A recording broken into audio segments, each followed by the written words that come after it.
Yan, may ginagawa tayo ditong yan, ganyan, initan ng tubig.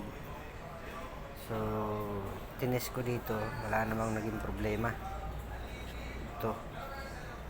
So, nakita ko dito sa plug nya. Yan, ito yung problema, putol.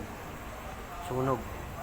Yun yung problema pagka ito yung may bakat ng nilagyan ng tape dito dito. Kaya pag nirekta mo yung ganyan, nilagyan mo ng tape, ay magkakaroon ng problema. Ang susunugin niya, wire o kaya yung heater mismo. Sana naman huwag gamitin na ganong paggamit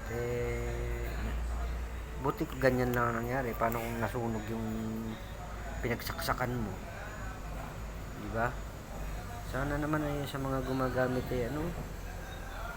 wag naman gamitin to na yung hindi makapahinga. Wag gamitin sa pagluluto ng kung ano-ano.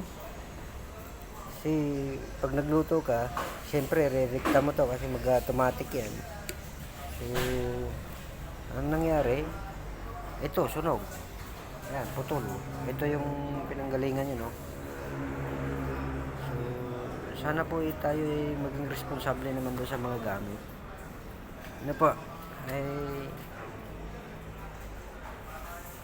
para hindi magkakaroon ng problema yung mga wiring doon sa gamitin lang ng tama yung mga ganito. Initan lang naman ng tubig yan, hindi lutuan eh. Thank you.